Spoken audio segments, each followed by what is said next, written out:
She stood in front of 40,000 screaming fans, holding a stadium in the palm of her hand. But 15 years earlier, she stood in front of a room of music executives who told her no. This is the story of how a 12-year-old girl with a guitar and a dream turned Rejection into the biggest empire in music history. And what happened in between will change the way you see her forever. Pennsylvania, late 1990s. On a Christmas tree farm outside Reading, a young girl named Taylor Allison Swift spent her afternoon singing to no one in particular. Her parents weren't musicians. Her father worked in finance. Her mother had left a corporate career behind to raise her children. But something in Taylor was different from the start. She wasn't just singing songs. She was writing them, scribbling lyrics in notebooks before she'd even learned all her multiplication tables. By age 10, she was performing at local karaoke contests and county fairs, chasing a feeling most kids her age couldn't even name. At 11, she flew to Nashville with a demo tape of Dolly Parton and Dixie Chicks covers, walking into record label offices uninvited, asking to be heard. Every single one turned her away, not because she lacked talent, because she was a child and children, they said, don't sell records. Most families would have stopped there, hers didn't. Here's the part almost nobody talks about. Taylor's parents made a decision that would alter the entire trajectory of modern pop music. When she was 14, they uprooted the family and moved to Hendersonville, Tennessee, just outside Nashville. Her father transferred within his company. Her mother stepped away from her own dreams entirely. It wasn't a small sacrifice. It was everything. Because in Nashville, being different wasn't a disadvantage anymore. It was an opportunity. Taylor enrolled in school, but her real education happened at open mic nights on Music Row, where she performed in front of songwriters twice her age. She landed a development deal with RCA Records at 14. It seemed like the golden ticket. Instead, it became her first real heartbreak in the industry. RCA wanted her to wait until she was older, wait until the timing felt right. Taylor didn't want to wait. She believed her story, her generation's story, needed to be told now, not years later when the moment had already passed. So she walked away from the deal. At 15 years old, she bet everything on herself. That gamble led her to a small, scrappy label most people had never heard of, Big Machine Records, founded by Scott Borchetta just months earlier. It was a startup, a risk. Nobody knew if it would survive. But Taylor saw something the major labels didn't. She saw a chance to write her own songs her own way without anyone editing her voice into something safer. In 2006, her self-titled debut album dropped. The lead single, Tim McGraw, was something she'd written on a school notebook during a boring class period. Critics were skeptical. A teenage girl writing her own country songs. It felt like a novelty. Then something happened that nobody predicted. Taylor Swift wasn't just being heard by country radio. She was being heard by teenage girls across America who finally had someone their age putting their heartbreak into words. The album went triple platinum.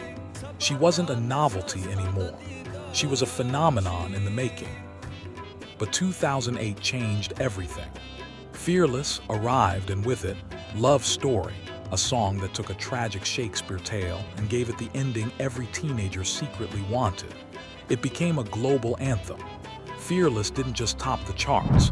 It made Taylor Swift, at 20 years old, the youngest artist ever to win Album of the Year at the Grammys. She should have been on top of the world, and for a moment she was. Then came the moment that almost broke her.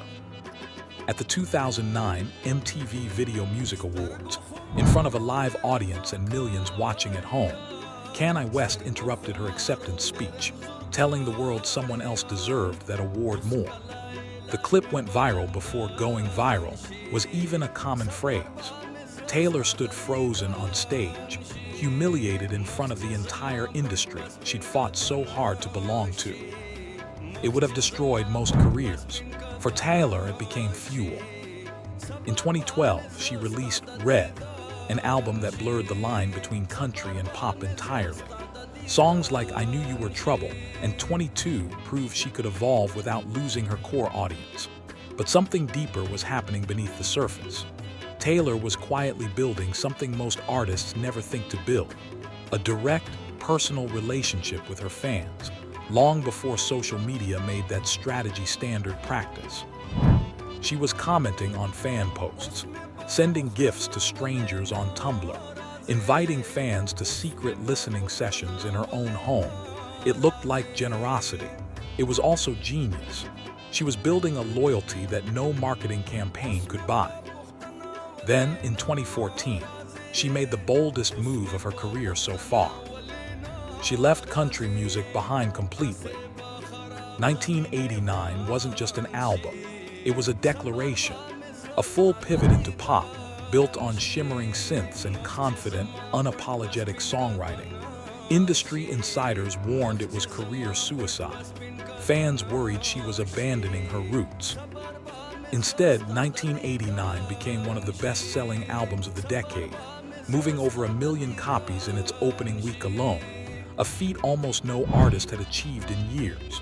Songs like Shake It Off, Blank Space, and Bad Blood dominated every chart on the planet. She wasn't a country star who crossed over anymore. She was simply one of the biggest pop stars alive. But just as she reached the summit, the ground beneath her started to shift. 2016 brought a public feud with Kanye West and Kim Kardashian that spiraled into something ugly. A leaked phone call, accusations of lying. The hashtag Taylor Swift is over party trended worldwide. For the first time in her career, public opinion turned sharply against her. She disappeared from the spotlight entirely for nearly a year. When she returned in 2017 with Reputation, she didn't hide from the controversy. She weaponized it. The album's dark, defiant sound was a direct answer to everyone who thought she was finished. Look What You Made Me Do became a statement as much as a song. It debuted at #1. The Reputation Stadium Tour became one of the highest-grossing tours in history. She had proven something rare in entertainment: that reinvention could turn public hatred into a career-defining comeback. Then, in 2019, she softened. Lover was warmer, more romantic, a return to color after an album drenched in black and white. But behind the scenes, a battle was brewing that would define the next chapter of her career entirely. Her master recordings, the original recordings of her first 6 albums, were sold without her knowledge or consent to a music executive she had publicly clashed with. It meant someone else now owned the rights to the very songs that had built her career. Most artists in this position simply accept defeat. Taylor didn't. She announced she would re-record every single album from scratch. Then 2020 arrived, and the world went silent. During lockdown, while most of the industry paused, Taylor did the opposite.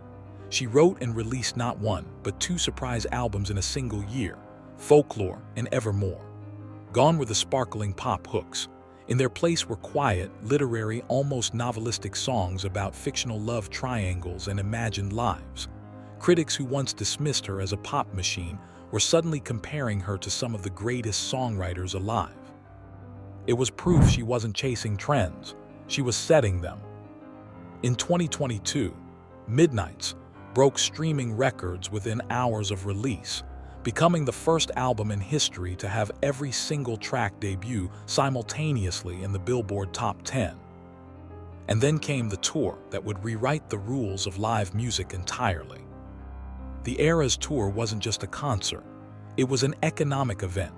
Cities reported measurable spikes in hotel bookings, restaurant revenue, and local spending whenever the tour arrived. Economists began calling it Swiftonomics. The tour is projected to become the highest-grossing tour of all time, generating well over $1 billion. In 2023, Taylor Swift officially became a billionaire, one of the very few artists in history to reach that status primarily through music and touring rather than outside business ventures. But here's what most people miss about her success. It was never just talent, it was strategy. Every re-recorded album marked Taylor's version, wasn't just a creative statement. It was a masterclass in reclaiming ownership in an industry designed to strip artists of exactly that. She turned a personal loss into a business lesson watched by every artist who came after her. She controlled her narrative, her merchandise, her release strategies, her fan relationships, down to the smallest detail. Nothing was left to chance. She didn't just build a fan base. She built a machine that turned loyalty into unstoppable momentum. So what can we actually learn from a story like this? That rejection isn't the end of a story. It's often the beginning of a better one. That reinvention isn't weakness. It's one of the most powerful tools anyone can use in music or in life. That owning your work, your voice, and your narrative matters more than almost anything else you'll ever build. Taylor Swift wasn't handed an empire. She built it, piece by piece, rejection by rejection, reinvention by reinvention, refusing every single time someone told her to wait, to shrink, to stay quiet. And maybe that's the real story here. Not the record sales, not the stadiums, not the billions. It's that a girl from a Christmas tree farm in Pennsylvania looked at every closed door in her way and decided to build her own instead.